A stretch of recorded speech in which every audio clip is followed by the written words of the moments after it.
اور اس میں دیکھا ہے کہ جو گورنمنٹ نے, جو فرزانہ علی نے بھی ذکر کیا اپنے سوال میں, کہ پھر اس کو کیا کیا گیا کہ ان کو کمپنسیٹ کیا گیا گورنمنٹ کی طرف سے, جو کہ خاص طور پر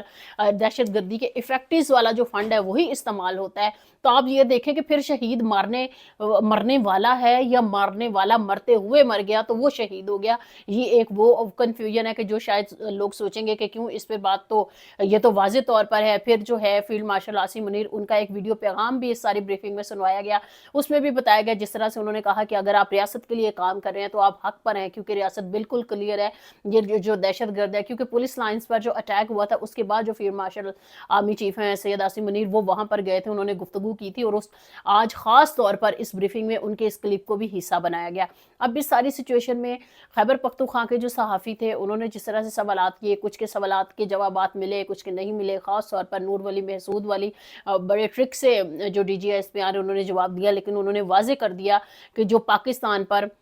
خاص طور پر کسی قسم کی بھی دہشت گردی کی کارروائیوں میں ملوث ہوگا اس پر زیرو ٹالرنس ہے. کیونکہ آج ہم نے دیکھا ہے کہ جو کہ شفقت ہیں,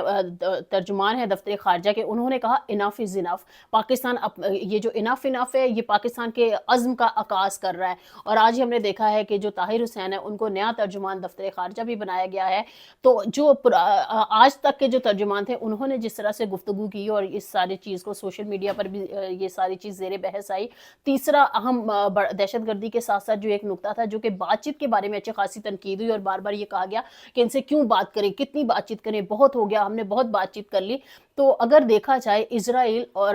یہ ایران کی کشیدگی میں حل کس سے نکلا؟ بات چیت سے. پھر ہم نے دیکھا کہ حماس کو, حالانکہ اس سے پہلے بہت زیادہ کرٹیسائز کیا جا رہا تھا جو بھی سچویشن ڈیولپ ہوئی ہے, تو اینڈ کیا نکلا کہ ٹاکس ہوئی ہیں دوحہ میں, قطر نے فیسیلیٹیٹ کیا ہے, اور اس میں امریکہ, اسرائیل اور حماس کی جو بات چیت ہے اسی کے نتیجے میں بارگین ہوئی ہے. جو مغویوں کو منگل تک جو ہے ایک تبادلہ جو ہے وہ شروع ہو جائے گا, جنگ بندی ہو گئی ہے, غزہ میں لوگوں کی مدد اور ان کا خیال کیا جائے گا. یہ ساری سچویشن میں, اب اس ساری سچویشن میں اگر ورلڈ وار 1 کی بات کریں, 2 کی کریں, یا پھر اب جو ساری کشیدگیاں بنی ہوئی ہیں, اتنی ساری جنگیں رکوانے کا جو کریڈٹ ہے وہ صدر ٹرمپ بھی لیتے ہیں, تو وہ بھی کہتے ہیں جی میں نے فون کیا, میں نے بات کی تو جنگ رک گئی. ایون کہ انڈیا اور پاکستان کی جنگ بھی ٹرمپ کہتے ہیں کہ میں نے بات کی تو وہ رک گئی. تو یہاں پہ امپورٹنٹ کیا ہے؟ بات چیت. تو میرے خیال میں ٹاکس کے دروازے کبھی بھی بند نہیں کرنے چاہیے. جس طرح سے آج D G S P R نے کیٹاگوریکلی کہا کہ ہم نے ہمیشہ انگیج کیا ہے,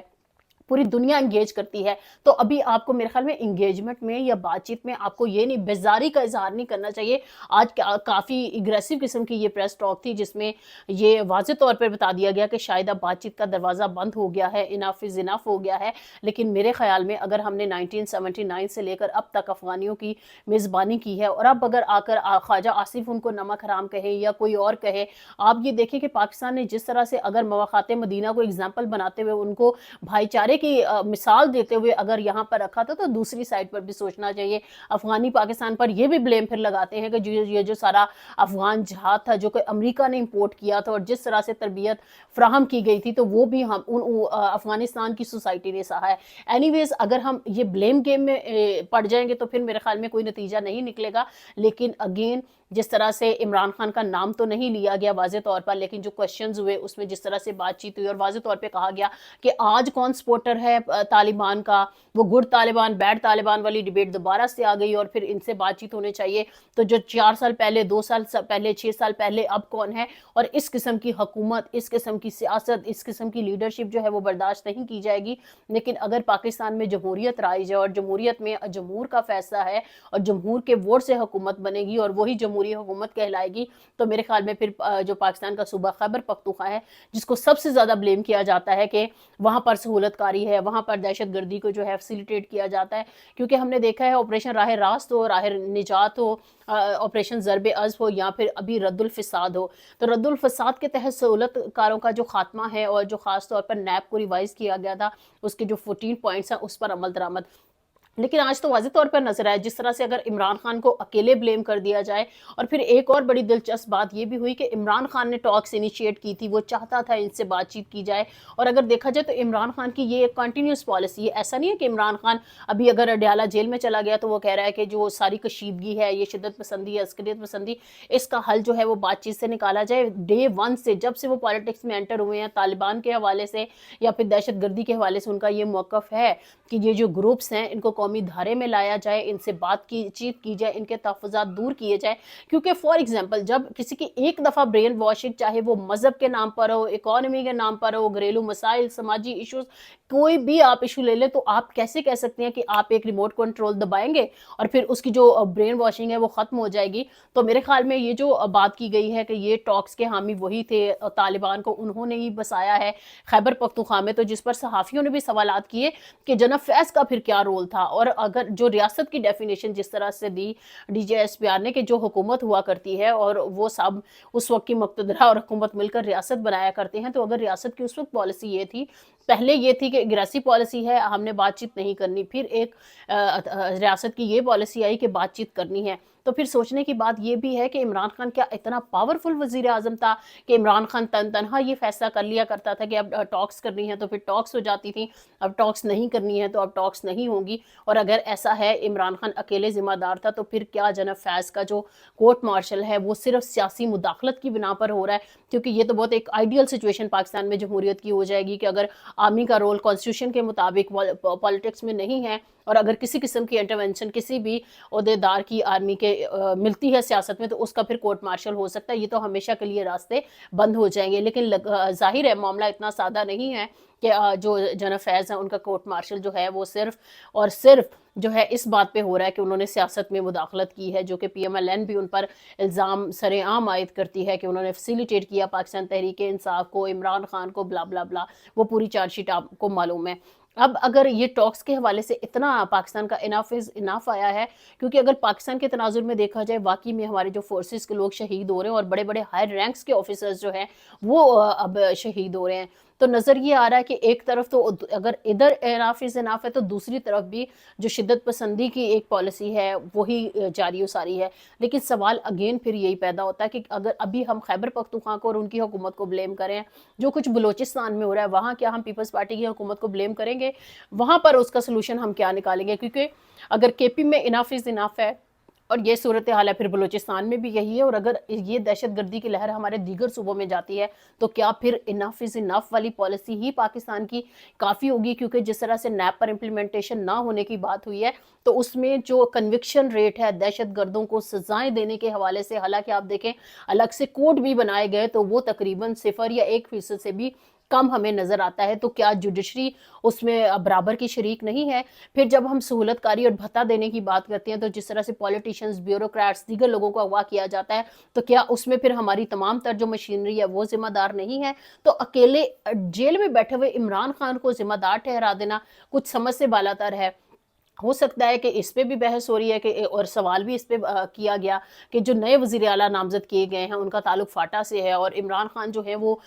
کانفیڈنٹ ہیں کہ وہ تو بالکل صحیح میری چوائس ہے، ان کو وزیر اعلیٰ ہونا چاہیے، اور وہ فاٹا کے مسائل کو سمجھتے ہیں، آئی ایس ایف کا حصہ رہے ہیں، اور انہوں نے کہا کہ میں اپنی یہ نومینیشن چینج نہیں کروں گا، جبکہ ہم دیکھ رہے ہیں کہ 2 دن سے یہی صورتحال بن رہی ہے کہ یہ نومینیشن چینج کی جائے۔ اب دیکھنا یہ ہے کہ آج کی اس پریس کانفرنس کا مقصد جو تھا پشاور میں جا کر کرنا، اور جس عزم کا اظہار کیا D G S P R نے، کیا یہ صرف پاکستان تحریک انصاف کو میسج دینا تھا؟ کیا یہ صرف دہشت گردوں کو میسج دینا تھا؟ یا پھر یہ افغانستان کو میسج دینا تھا؟ یا پھر یہ عوام کو میسج دینا تھا کہ اگر جو ہے صورتحال جس طرح سے پلان کی گئی ہے اس کے مطابق نہیں ہوگی تو اس کا نتیجہ کچھ اور بھی نکل سکتا ہے؟ کیونکہ اگر ہم نتیجوں کی بات کریں تو جس طرح سے سینیٹر مشتاق آئے ہیں طوفان الاقصیٰ، اور خاص طور پر فلسطین جانے کی جو انہوں نے کوشش کی اسموتھ فلوٹیلا سے واپس، تو ایک مارچ ہے غزہ مارچ جس کو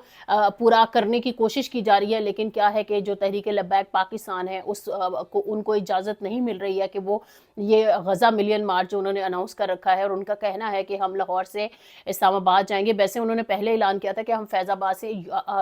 جو امریکہ کی ایمبیسی ہے اس جانب ہم یہ ملین مارچ کرنا چاہتے ہیں، تو ان کو اجازت نہیں مل رہی ہے۔ لاہور میں ایک بدامنی کی صورتحال ہے، اس کے ساتھ ساتھ ہم نے دیکھا ہے کہ موٹر ویز جو ہیں وہ بند کر دی گئی ہیں، اسلام آباد میں موبائل کے سگنل آ رہے ہیں جا رہے ہیں، ڈیٹا انٹرنیٹ جو ہے نہ لاہور میں چل رہا ہے نہ کہیں اور پہ، کوئی 50 سے زائد مقامات پر کراچی میں انہوں نے اناؤنس کر رکھا ہے ٹی ایل پی کے کارکنان نے، اور ہمیں آنے والے دنوں میں یہ لگ رہا ہے کہ جس طرح سے گورنمنٹ اس کو مس ہینڈل کر رہی ہے یہ احتجاج صرف یہ نہیں ہوگا کہ یہ لاہور سے شروع ہوگا اور اسلام آباد پہنچے گا، ایسا لگ رہا ہے کہ یہ کہیں بلوچستان سے، خیبر پختونخوا سے، سندھ سے اٹھنے والا وہ طوفان ہوگا جس کو کنٹرول کرنا پھر ممکن نہیں رہے گا۔ جس طرح اگریسولی جو وزیر مملکت ہے برائے داخلہ طلال چودھری، وہ پریس کانفرنس کر رہے تھے، انہوں نے بھی وہی جارحانہ پالیسی رکھی، تو میرے خیال میں جمہوری معاشرے میں، جمہوری حکومتوں میں کانسٹیٹیوشن جو ہے وہ رائٹ دیتا ہے پرامن اسمبلی کو، اور اگر حکومت گولیاں چلا کر، شیلنگ کر کر، آنسو گیس کر کے، لوگوں کو زخمی کر کے، مار دھاڑ کر کے، ان پر تشدد کر کے، راستے بند کر کے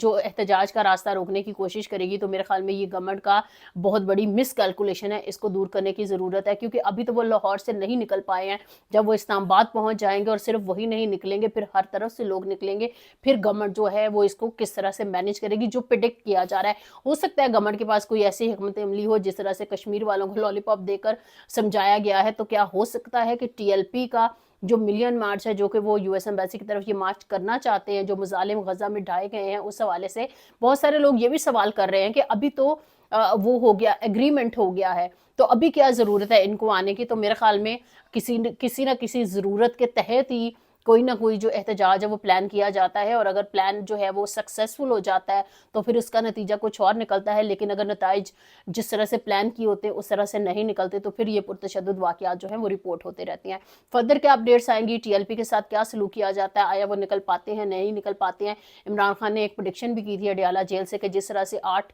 فیب کو لوگ نکلے تھے، انہوں نے کھمبوں پہ ووٹ ڈالے تھے، اس طرح سے لوگ نکلیں گے اور اس ملک میں انقلاب بھی آئے گا۔ تو کہیں ایسا تو نہیں ہے کہیں نوک ہو رہی ہے اور یہ صورتحال جو ہے مزید گمبھیر ہو جائے؟ فردر کیا ڈیٹیلز ہوں گی ہم آپ کو اپڈیٹس کرتے رہیں گے، ہمارا مائنس نیوز فالو کرتے رہیے۔